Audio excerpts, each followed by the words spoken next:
각국 사례조사 발표의 첫 번째 순서로 취리 응용과학대학 안드레아스 버그만 교수의 발표가 있겠습니다. 주제는 스위스 공적연금 회계입니다. 안드레아스 버그만 교수님은 스위스 응용과학대학에서 공공부문의 부학장으로 공공부문 재정관리 부분을 중점으로 연구해 오셨습니다. 국제공공부문 회계기준위원회의 의장을 역임하셨고 OECD와 IMF 등에서 자문위원으로 활발하게 활동 중이십니다.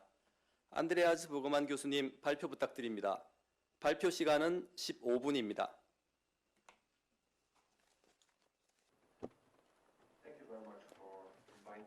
네, 저를 이렇게 스위스 사례에 대해서 발표할 수 있는 기회를 주셔서 감사합니다. 네, 저희의 사례는 약간 한국과 비슷하기도 하지만 한국과 다른 점도 있습니다. 여러분께서 제 발표를 들으면서 저희 제도에 대한 이해를 높일 수 있기를 바랍니다. 네, 제가 제 발표 슬라이드를 공유하도록 하겠습니다. 잠깐만 기다려 주시기 바랍니다. 네, 제 슬라이드가 잘 보였으면 좋겠고요. 네, 제 슬라이드가 화면에 떴습니다. 네, 스위스의 공적연금 제도에 대해서 제가 먼저 설명을 드리겠습니다. 즉, 스위스의 연금 제도가 어떻게 구성되어 있는지에 대해서 설명드리겠습니다. 두 번째로 스위스 연금에 적용된 회계 기준에 대해서 말씀드리고, 그리고 저희가 공적연금의 회계 처리에 대해서 말씀드리겠습니다. 스위스의 연금 제도는 세 개 층으로 구성되어 있습니다. 여기 나와 있는데요. 1층이 있습니다. 1층은 기초연금이 되겠습니다.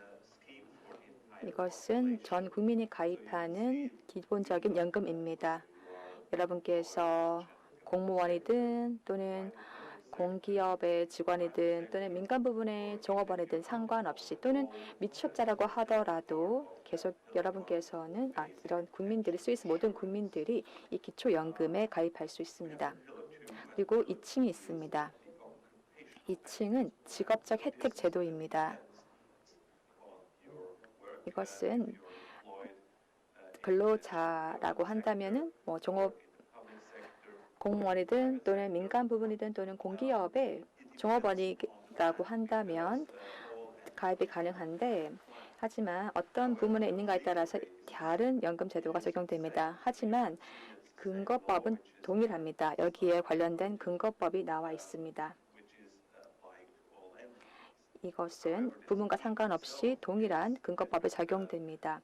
하지만 연금 제도는 다릅니다. 예를 들어서 일반 정부 부문 같은 경우에, 즉 공무원의 경우에는 스위스 연방연금기금이 적용되고, 또는 공공부문의 근로자의 경우에는 공적 및 사적 보험기관이 운영하는 연금이 적용됩니다.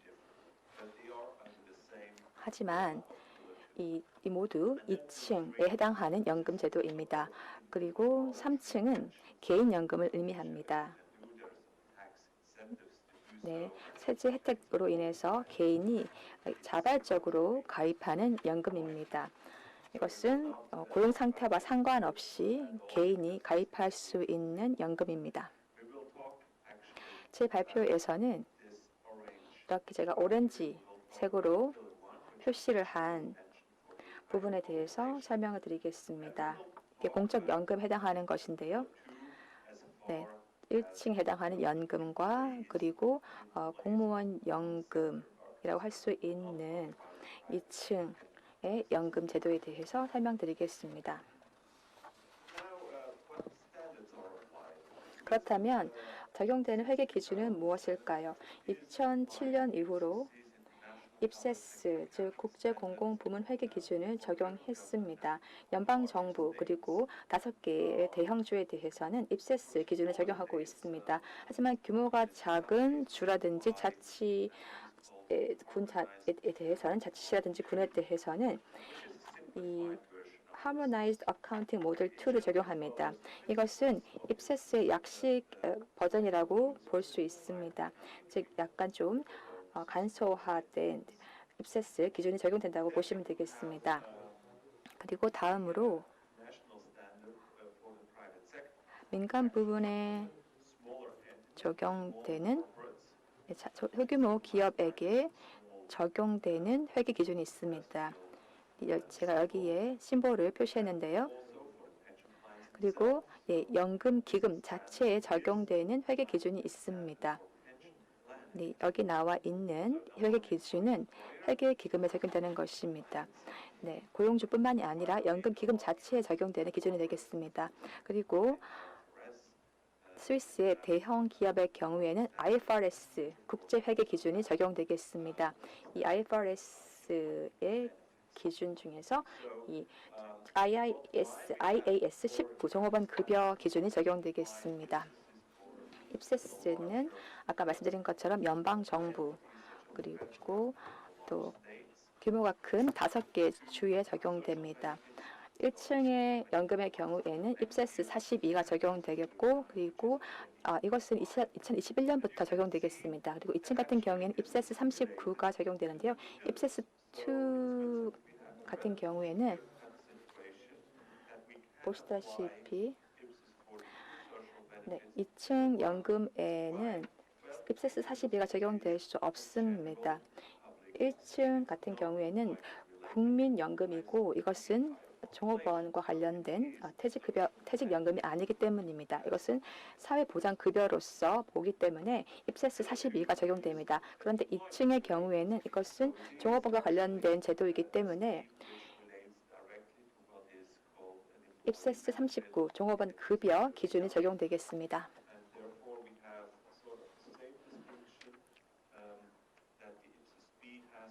그래서 입세스 42가 필라 1에 적용되고 즉 1층에 적용되고 입세스 39에는 2층 연금 제도에 적용됩니다. 그리고 조화 연금 모형 즉 Harmonized Accounting Model의 경우에는 2층에 적용됩니다.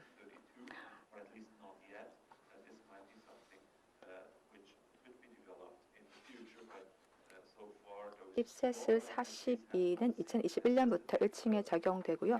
규모가 작은 주 같은 경우에는 HAM2가 적용됩니다.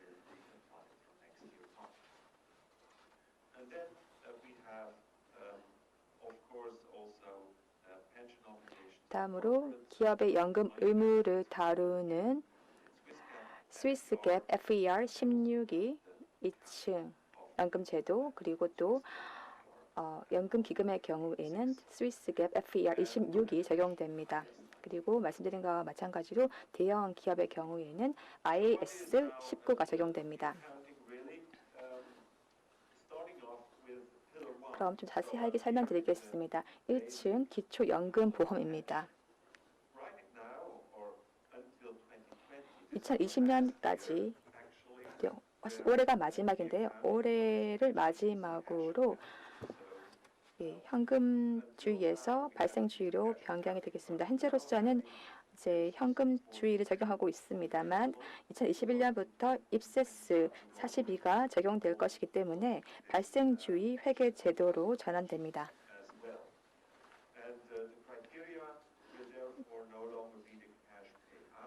따라서 현금 지급이 아니라 다른 자격 요건이 충족될 경우에는 부채를 인식해야 되고 그리고 또 금융상품 기준에 따라서 금융자산에 대해서 평가를 해야 됩니다. 관련된 기준은 입세스 41입니다. 그래서 2021년부터 이에 대해서 발생주의 회계를 적용합니다. 네, 캄펜 스위스는 기관으로서 이 연금을 운용하는 기관이 되겠습니다.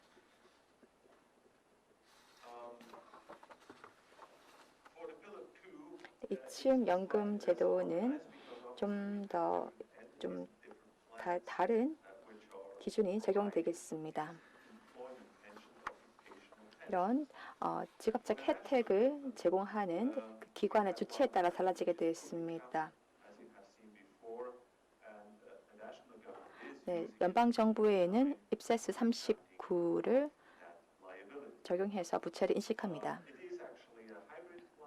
이것은 하이브리드 연금의 형식입니다. 스위스의 다른 연금과 마찬가지로 고용주와 피고용인이 위험을 공유합니다. 입세스 39는 이와 같은 위험 공유를 인정합니다.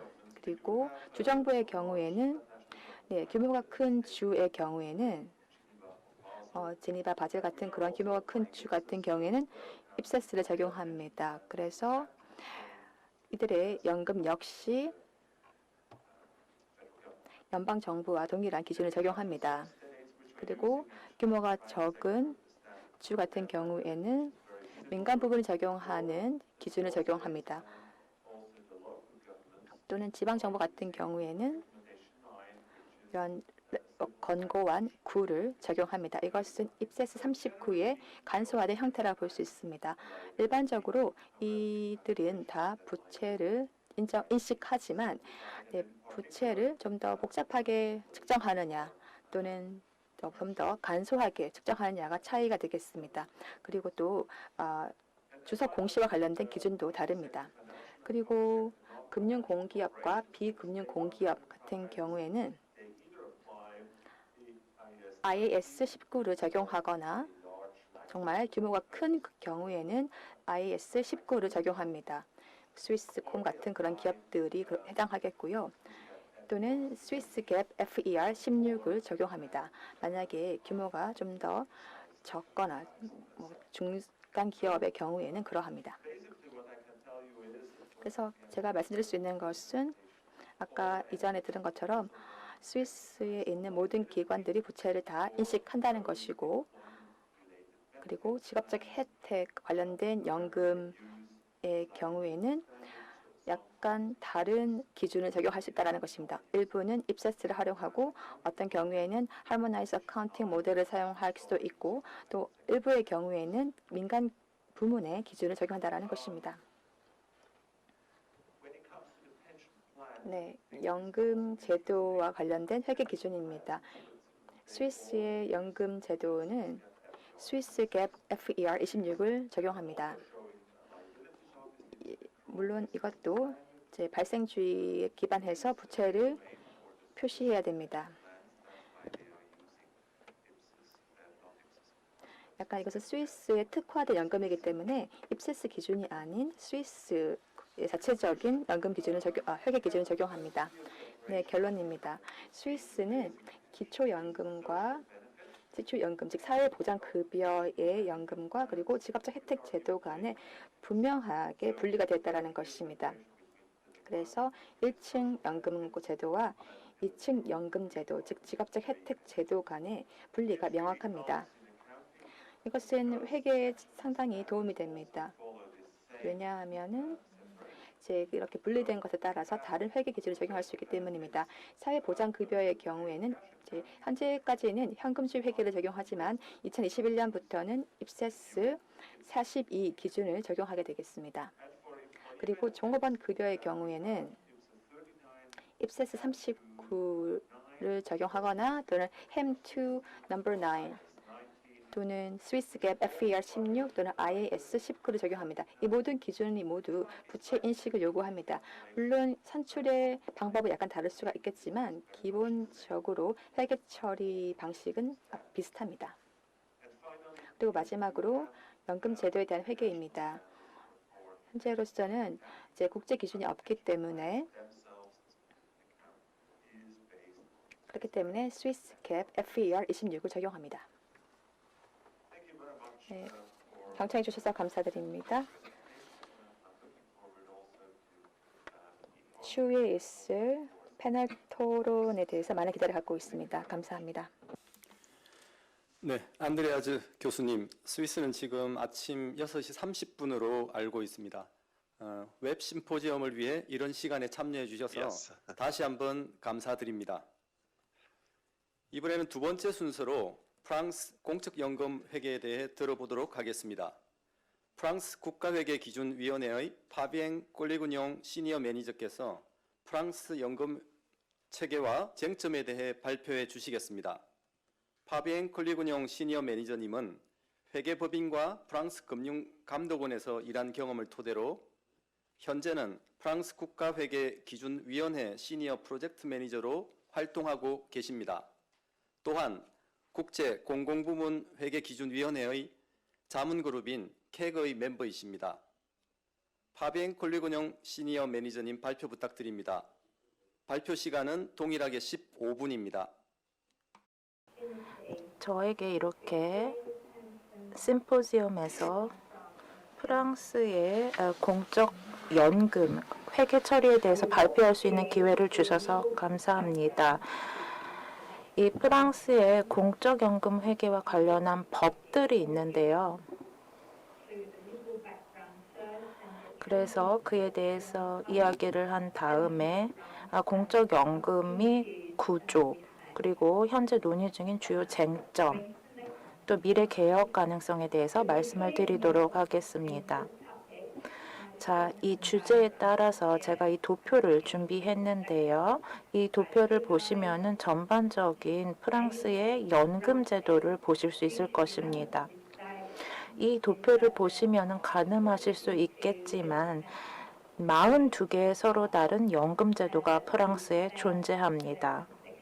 굉장히 복잡한 영역이라고 할 수 있겠는데요. 회계적인 측면에서 살펴보면 하나의 메커니즘 하에서 작동합니다. 저희가 리파티션이라는 재배분 메커니즘 하에서 이러한 연금 제도가 작동하고 있습니다. 나중에 제가 그 재배분 메커니즘에 대해서는 더 자세히 말씀을 드리도록 하겠습니다. 그래서 하나는 중앙정부에 적용이 되는 연금이 있고요. 또 다른 부분은 이 사회보장 부문에 적용이 된다라고 보시면 되겠습니다. 민간 부문의 직원을 다루는 사회보장 부문에 적용되는 연금 제도들이 있고요. 그리고 이 연금 제도가 여러 가지 법적인 제도를 가지고 있습니다. 그러면은 프랑스 공적연금 제도의 법적 배경을 살펴볼 필요가 있다고 생각을 하는데요. 헌법상의 권리가 있습니다. 헌법에서 규정하는 바에 따르면 이 국민의 권리를 이야기하고 있는데요. 이 연금과 관련해서 헌법에서 명시하는 내용은 연금 운용 방식을 제시하는 것이지 이것을 어떻게 재무제표에서 회계 처리를 해야 되는지 이런 것을 자세하게 이야기하고 있지는 않습니다. 헌법의 하위에는 사회보장법이 있는데요. 이 사회보장법이라는 것은 이제 국가 연대 원칙에 기반한 것입니다. 2014년에 연금개혁법이 있었는데 아까 말씀드린 재배분 또는 부가적 성격의 연금 제도를 선택하게 됩니다. 다음 슬라이드로 넘어가 보면요. 공적 연금 제도에 대한 법적 배경입니다. 민간 기업의 피고용인을 대상으로 하는 경우에는 계약에 의한 관계가 아닙니다. 공무원 같은 경우에는 법에 명시된 관계에 의한 것입니다. 그래서 이 피고용인이라든지 공무원에 대한 의무적인 부가적인 제도를 저희가 운영을 하고 있습니다. 자, 아까 말씀드린 중앙정부 공무원 같은 경우에는 사실 그 원칙적으로 봤을 때는 사회보장체 제도와 동일한 원칙을 저희가 적용을 한다라고 보시면 되겠습니다.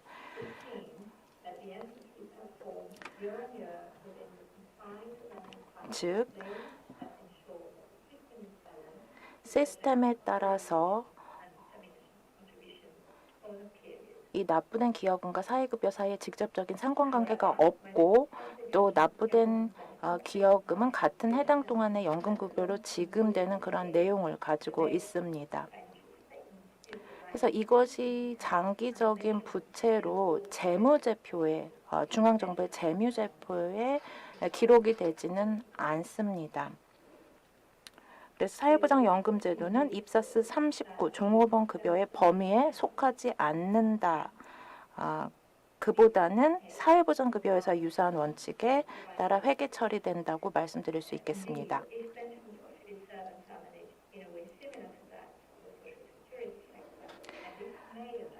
만약에 이렇게 사회보장급여에서 유사한 원칙에 따라서 회계가 처리가 된다면 특히 연금 지급 담당하는 실체가 재배분 메커니즘에 따라 운영된다는 점에서 더욱 유사하다고 할 수 있겠습니다.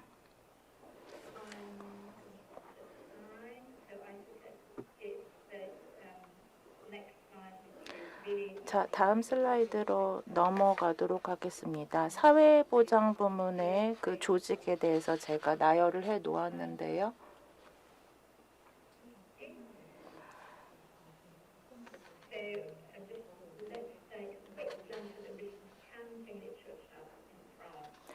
프랑스 연금 회계 처리에 대한 문안을 살펴보면요. 일단 공공부문 회계에 대한 개념 체계가 있습니다.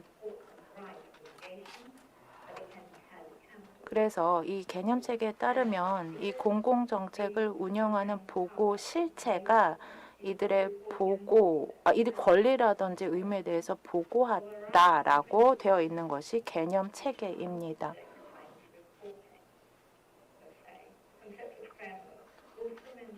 또 이 개념 체계에 따르면 아까 말씀드린 그 메커니즘, 즉 재배분 메커니즘을 언급을 하고 있습니다. 그래서 예를 들어서 이제 한 회계 연도에 그 실체 권리의 의무가 원칙적으로 한정되기 때문에 이것이 미래에 대한 부채로 연결이 되지 않고 그래서 공공정책을 시행을 함으로써 국가 부채가 늘어나는 것은 막고 있는 개념이라고 보시면 되겠습니다. 그래서 연금제도를 운영하는 실제 재무제표에 표시된 연금 회계에 대한 의견서가 있는데요. 이 의견서에 따르면 앞으로 사회부장 관점에서 보다 구체적으로 문제를 다루고 있지만 현재 단계에서는 미래 예측 정보를 제공할 수 있는 개정 집계 수준에 대한 합의에 도달할 때까지 논의가 더 진행되도록 장려하고 있습니다. 그래서 여러 실체들이나 조직들이 이 미래 지급될 연금 정보를 제공하기 위해서 결합이라든지 연결 재무 정보를 공시하도록 권고하고 있습니다. 프랑스에서 현재 논의 중인 쟁점들인데요. 보고 실체의 정의가 명료해야 되고요. 예를 들어서 어느 수준까지 회계 정보가 집계되어서 결합되어서 보고될 것이냐 하는 것에 대한 정의를 내리기 위한 노력이 진행 중입니다. 아까 말씀드렸듯이 부채를 만약에 저희가 인식하지 않는다라고 했는데 또 예산안 의결이 얼마나 중요한지에 대해서도 저희가 논의 중입니다.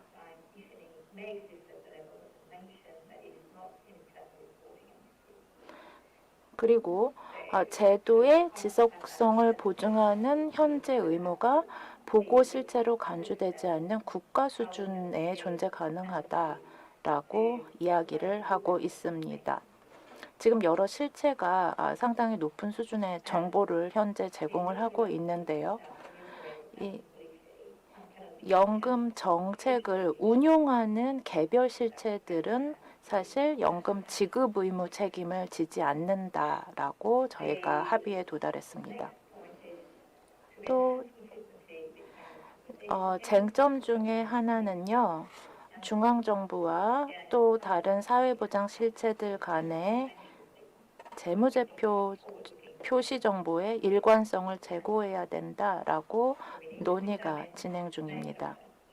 일단은 그런 정보의 특성을 저희가 결정을 해야 될 것이고요. 예를 들어서 미래 예측을 반영할 수 있어야 하고 또 재무적인 균형을 반영할 수 있는 정보여야 할 것입니다. 네, 사전에 명시된 통제 주체가 없이 사회보장부문이 조직되어 있다는 한계도 있습니다.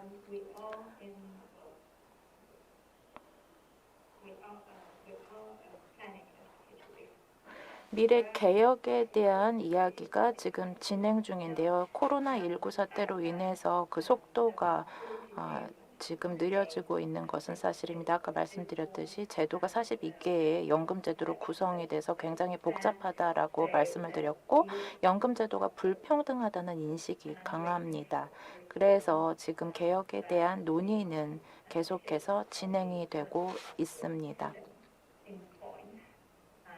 그래서 포인트 제도라는 것에 대해서 저희가 논의를 하고 있고 종국적으로는 보편적인 포인트 제도를 채택하는 것을 목적으로 하고 있습니다. 이렇게 되면은 이제 연금 제도가 불평등하다는 인식을 어느 정도 저희가 해결할 수 있을 것이라고 생각을 하고 이를 공공부문에 적용하고자 하고 있습니다.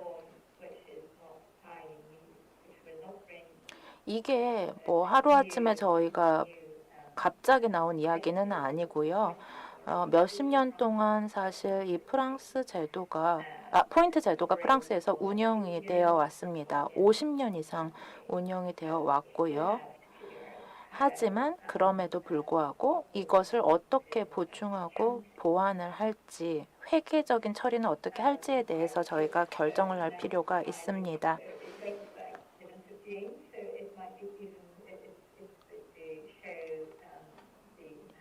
이번 슬라이드는요, 코로나19의 영향을 보여주는데요.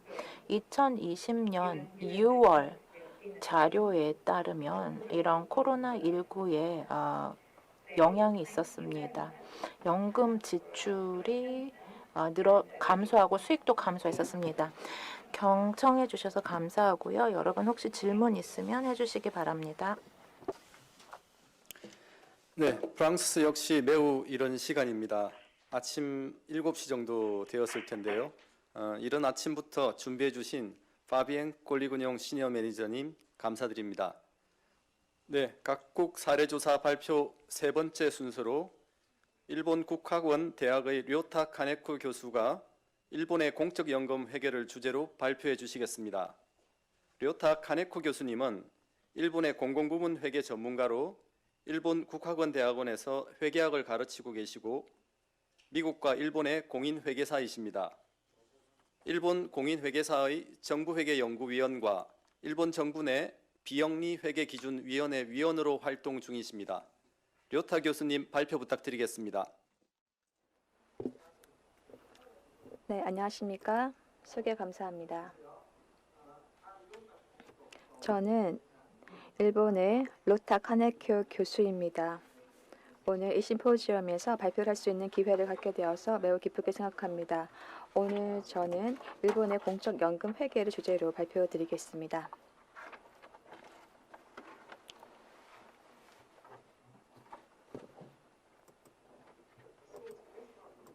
네, 제가 말씀드릴 주제입니다. 첫 번째는 일본의 연금 회계 제도의 현황과 쟁점은 무엇인가입니다.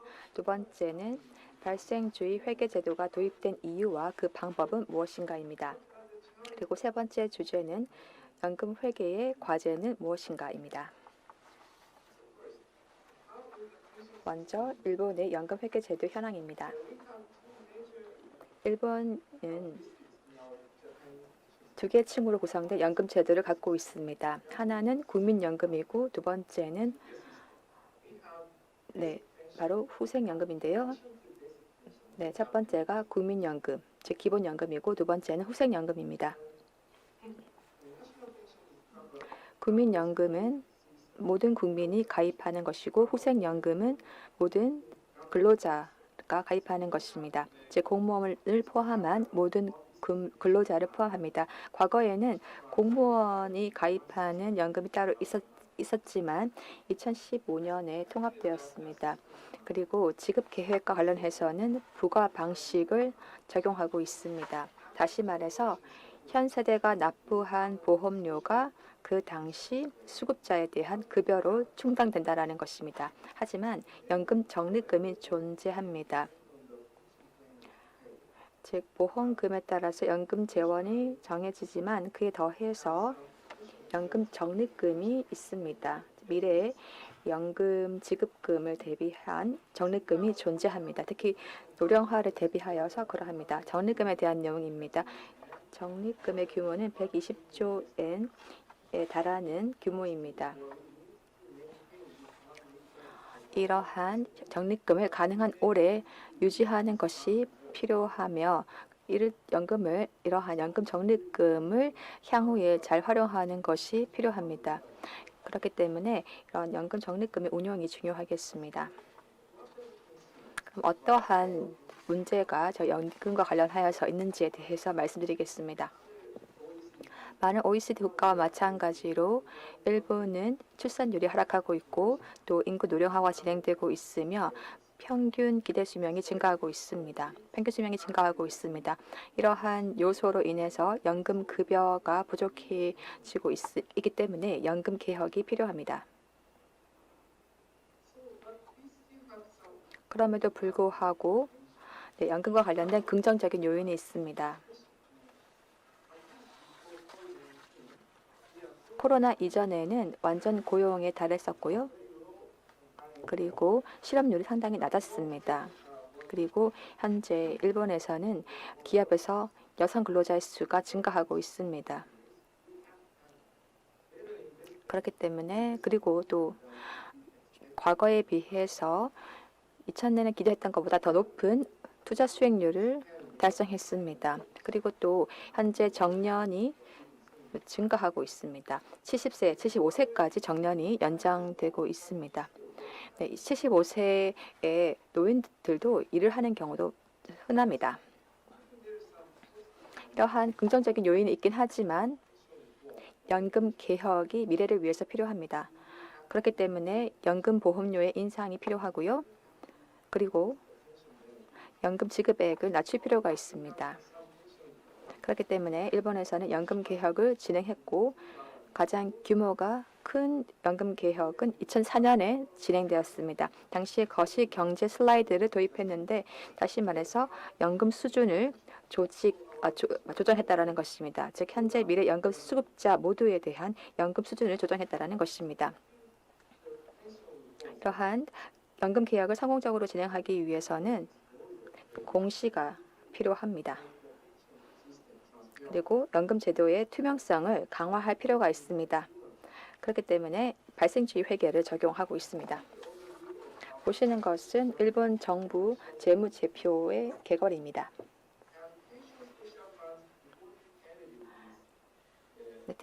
연금 특별 회계가 적용됩니다. 이런 연금 특별 회계가 바로 국가의 재무제표에 포함됩니다.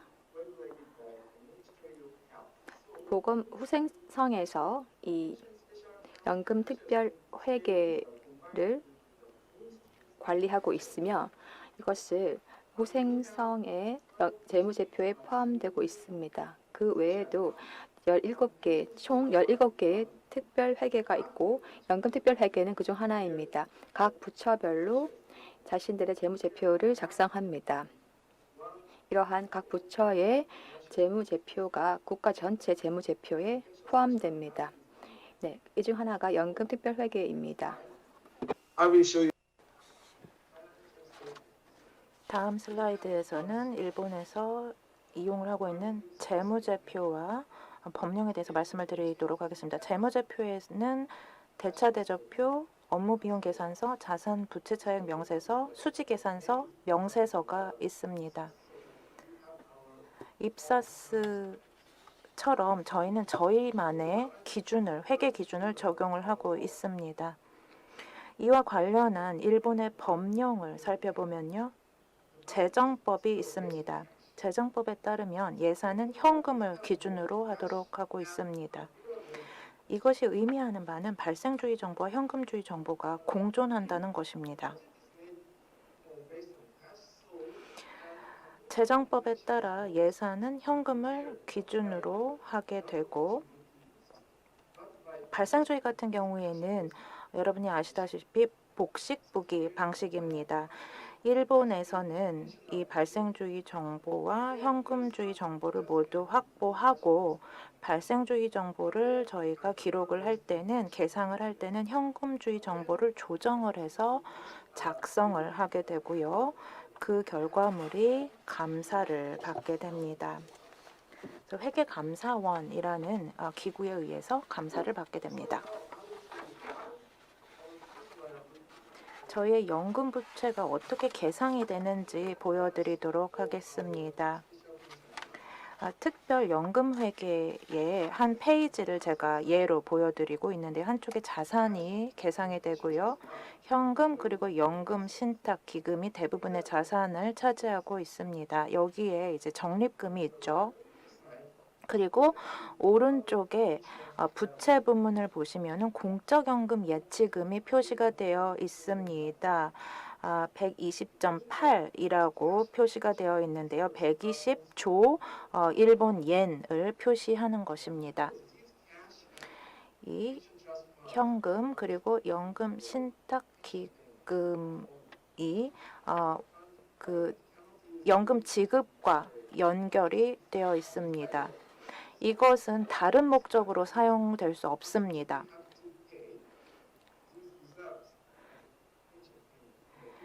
미래에 이 공적연금 예치금을 연금직을 위해서 사용을 하기 때문에 저희의 의무 또는 부채라고 인식을 하고 있는 것입니다. 여기 이 공적연금 예치금에 표시가 되어 있고요. 그리고 그보다 좀 규모가 작은 발생주의 회계에 기반한 항목들이 있습니다. 예를 들어 미지급금이라든지 타회계 전입 미결금 같은 것이 있는데요. 보통은 지출이라는 것은 이 회계 지출과 관련된 것이죠. 베네핏 지급과 관련이 되어 있는 것이고요.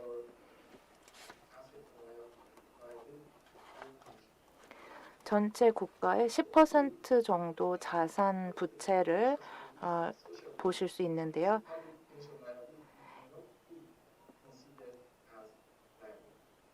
지금 입사스와는 조금 배치되는 부분이 있을 것 같습니다. 저희는 지금 이 공적연금 예치금을 부채로 보고 있는데, 이것이 입사스와는 배치되는 부분이 있을 것 같습니다. 주석에 표시되는 정보를 나열해 놓았습니다.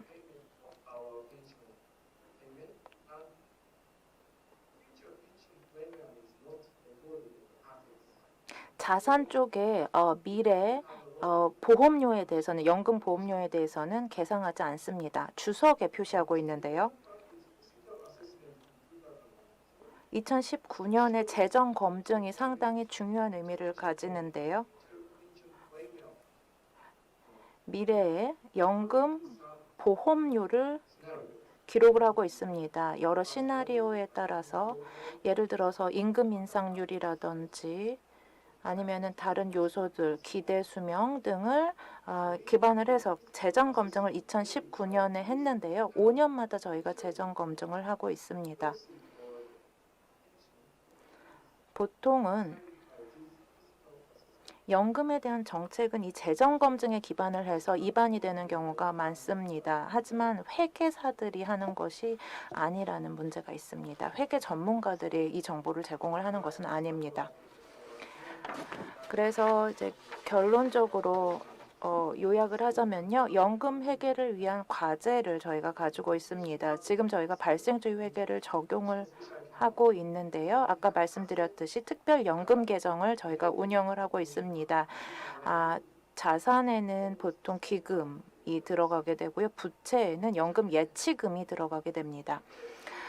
미래지급액 같은 경우에는 대차대조표에 완전하게 반영되지는 않지만 주석에 표시가 되고 공시가 되고 있습니다. 그리고 정책을 입안하고 개발을 할 때 아까 말씀드린 재정평가에 근거하고 있지만 회계 정보에 완전히 근거한 것은 아닙니다. 그래서 앞으로 저희의 도전 과제가 있다면 어떻게 하면 이 연금 회계 정보가 유용하게 개혁을 위해서 사용이 될 수 있는지에 대해서 생각을 해봐야 될 것 같습니다. 입사스가 그 공무원 회계 기준을 만든 지 20년이 지났는데요. 제 생각에는 앞으로 입사스를 저희가 채택을 하는 것이 굉장히 합리적인 옵션이라고 생각을 하고 있습니다. 그리고 정책 입안을 할 때 이 경제학자들이 연금 이슈에 대해서 지금 주로 다루고 있는데요. 지금까지는 회계 전문가가 제한적인 역할만 수행해 왔습니다. 하지만 앞으로는 경제학자와 회계 전문가 사이에 좀 더 면밀한 협업이 필요할 것으로 생각을 합니다. 경청해 주셔서 감사합니다. 네, 료태혁 교수님 감사드립니다. 이어서 서울대학교 행정대학원 김봉환 교수님께서 한국의 공무원 연금 제도 및 개선 과제를 주제로 발표해 주시겠습니다. 김봉환 교수님은 서울대학교 행정대학원에서 한국의 공공부문 회계제도 개선을 위해 활발한 연구를 해오고 계십니다. 한국기획재정부의 국가회계제도 심의위원과 센터의 국가회계 자문위원으로도 활동 중이십니다. 김봉환 교수님 발표 부탁드립니다. Hello, I'm Bong-An Kim. 안녕하십니까. 저는 서울대학교 김봉환 교수입니다. 이 심포지엄에 참가하게 되어서 매우 기쁘게 생각합니다. 이 심포지엄은 매우 흥미롭고도 또 중요한 주제, 즉 공적연금 회계 처리에 대해서 다루고 있습니다. 오늘 저는 한국의 공무원 연금에 대해서 말씀드리겠습니다.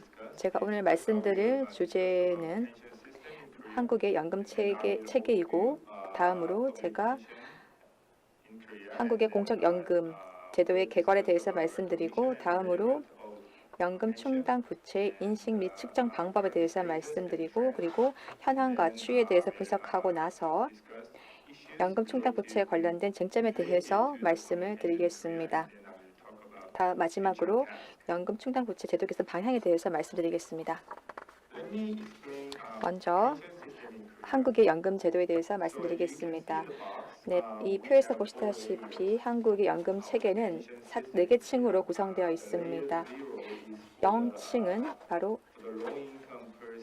저소득층을 위한 연금입니다. 즉, 소득 수준 하위 20% 인구를 위한 연금입니다. 그래서 일반 국민의 경우에는 3개 층으로 구성된 연금이 적용될 수 있습니다. 공무원 연금은 특수직역연금으로 여기 표시가 되어 있습니다. 특수직역연금은 바로 연금 1층과 2층을 결합한 것입니다. 그래서 일반 국민들은 국민연금에 가입을 하고, 그리고 나서 또 추가적으로 직장에서 퇴직연금에 가입합니다. 하지만 한국의 공무원들은 국민연금 가입이 금지되어 있습니다. 따라서 공무원 연금은 국민연금과 퇴직연금을 결합한 것이라고 할 수 있습니다. 그렇기 때문에 연금 충당 부채 인식에 있어서 많은 복잡성과 어려움이 있습니다. 현재 한국의 공무원 연금 제도는 1960년에 시행되었고, 그 이후로 100만 명 이상의 공무원이 공무원 연금에 가입되어 있습니다.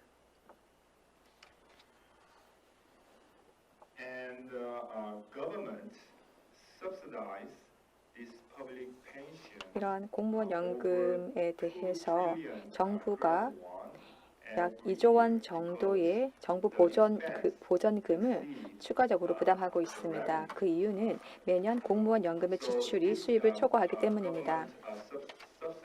이러한 정부 보전금은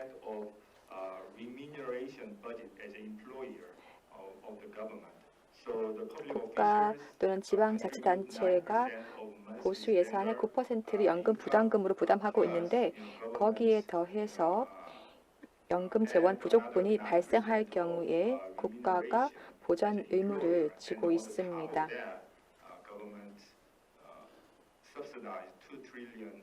그래서 현재 매년 약 2조 원 정도의 정부 보전금이 추가적으로 지급되고 있습니다. 정부에서는 공무원 연금 제도의 지속성을 위해서 계속해서 개선을 추진해 왔습니다. 왜냐하면 정부 부담금의 증가가 우려되기 때문입니다. 그래서 몇 차례의 개혁을 단행했습니다. 지급률을 인하하고 또 기여율을 인상하는 등의 개혁을 실시했습니다. 2015년에는 상당히 규모가 큰 개혁을 실시했습니다. 그래서 지급률을 1.9%에서 1.7%로 인하했습니다. 그리고 기여율은 7%에서 9%로 인상했습니다. 이 2015년 개혁은 재정 건전성을 강화하고 또 국민연금과의 형평성을 제고시켰습니다. 다음으로 연금 충당 부채 인식과 측정 방법에 대해서 말씀드리겠습니다. 현재 한국 정부는 공무원 연금을 교환 거래로 간주합니다. 따라서 정부에서는 기업의 회계 기준을 준용해서 마치 기업의 퇴진 연금과 관련된 유사한 기준을 적용하고 있습니다. 하지만 국민연금의 경우에 연금 충당금을 인식하지 않습니다. 왜냐하면 국민연금은 사회보험으로 간주되기 때문입니다. 그렇기 때문에 미지급금만을 인식을 합니다. 그래서 공적연금에 대해서 연금 충당금에 대한 방법이 서로 다르다는 것을 알 수 있습니다.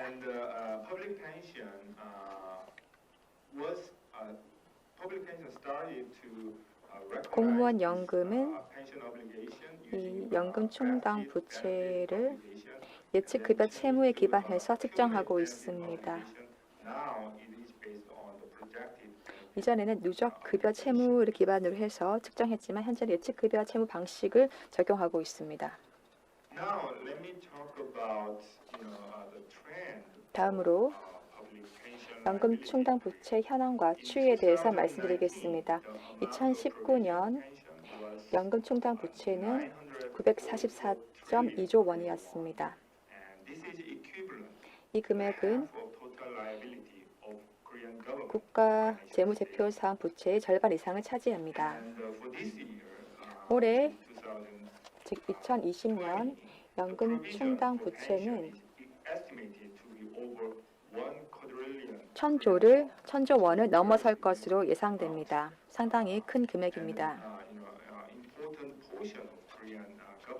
그리고 이러한 연금 충당 부채는 전체 정부의 부채의 상당한 부분을 차지하고 있습니다. 연금 충당 부채는 2013년 596.3조 원에서 2019년 944.2조 원으로 연평균 약 8%씩 증가하고 있습니다. 이것은 바로 기초 가정 때문이며 또 인식 방법이 변화했기 때문입니다. 이러한 증가는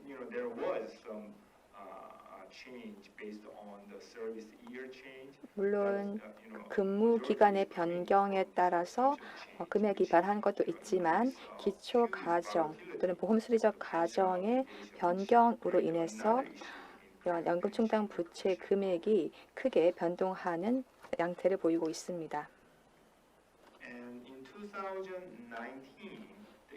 2019년 연금 충당 부채는 전년도에 비해서 증가분이 적었습니다. 그 이유는 보험 수리적 가정이 변했기 때문입니다.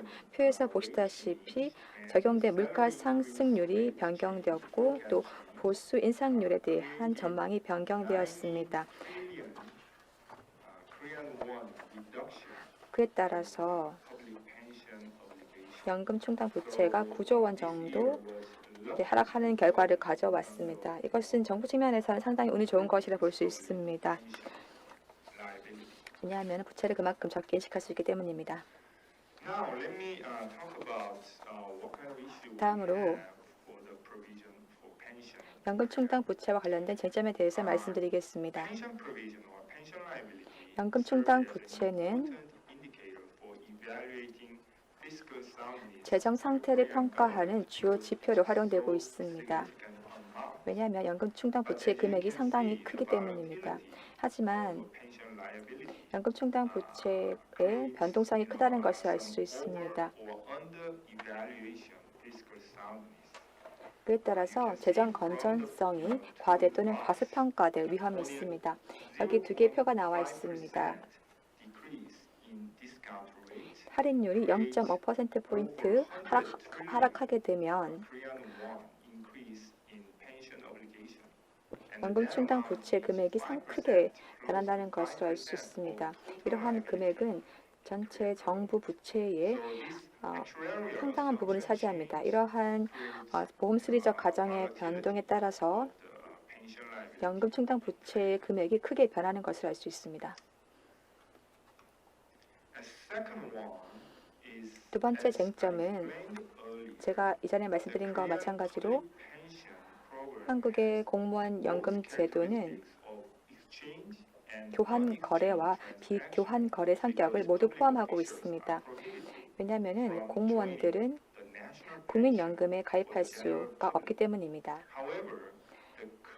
하지만 현재 인식 방법을 보면 이와 같은 교환 거래 또는 비교환 거래 성격 모두 포함하는 것을 반영하고 있지 못합니다. 따라서 2015년에 공무원 연금에 대한 개혁이 단행되었고 당시에 정부에서는 공무원 연금의 소득 재분배 기능을 도입했습니다. 그를 통해서 사회보험의 성격을 더욱더 강화했습니다. 그렇기 때문에 공무원 연금에 있어서 교환 거래와 비교환 거래 성격을 모두 반영해야 되는데 현재로서는 교환 거래의 성격만을 반영해서 회계 처리를 하고 있습니다.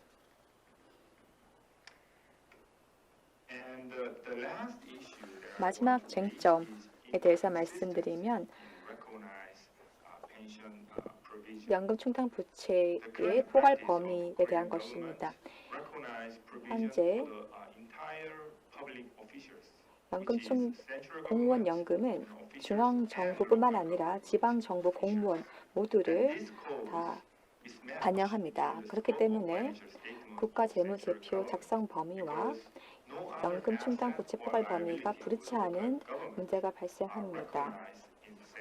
국가재무제표에는 지방정부는 포함되지 않습니다. 그럼에도 불구하고 연금 충당 부채에는 중앙정부와 지방정부 공무원이 모두 포함됩니다. 그렇기 때문에 부채의 인식 측면에 있어서 자산의 인식의 측면에 있어서 불일치가 발생할 수밖에 없습니다. 마지막으로 연금 충당 부채 제도 개선 방향에 대해서 말씀드리겠습니다. 먼저 연금 충당 부채가 재정 부담 및 재정 건전성의 정보로서 적절한지에 대한 검토가 필요합니다. 아까 말씀드린 것처럼 한국의 연금이 한국 정부의 부채의 아주 많은 부분을 차지합니다. 그리고 동시에 보험 수리적 가정의 변동에 매우 민감하게 반응합니다. 그렇기 때문에 연금충당 부채 정보의 유용성을 강화할 필요가 있습니다. 그래야만 국민들이 정부의 재정 건전성에 대해서 더 올바른 판단을 할 수 있습니다. 그리고 두 번째로 공무원과 군인 연금 내의 교환 거래 부분과 비교환 거래 부분을 구분하는 방안을 검토할 필요가 있습니다. 현재 한국의 연금 인식 방법은 오직 교환 거래 부분만을 고려합니다. 하지만 말씀드린 것처럼 이런 공무원 군인 연금 같은 경우에는 교환 거래와 비교환 거래 모두를 포함합니다. 최근에 입세스 42가 제정되었습니다. 입세스 42는 비교환 거래에 적용이 가능합니다. 그렇기 때문에 이에 도입을 검토할 수 있습니다. 만약에 이런 교환 거래와 비교환 거래 부분을 구분하기로 결정한다면 충분한 연구와 준비를 할 필요가 있습니다. 어떻게 이러한 교환 거래와 비교환 거래를 구분할 것인지 그 관련된 기준에 대한 충분한 준비가 필요합니다. 그리고 마지막 과제는 국가 재무제표 작성 범위와 연금 충당 부채 포괄 범위를 일치시킬 수 있는 방안에 대해서 모색하는 것입니다. 아까 말씀드린 것처럼 지방 공무원을 연금 충당 부채 포괄 범위에 제외시키거나 또는 지방 정부를 국가 재무제표에 포함시키는 방안을 고려할 필요가 있습니다. 이것으로 발표를 마치겠습니다. 네, 김봉환 교수님 발표 감사드립니다.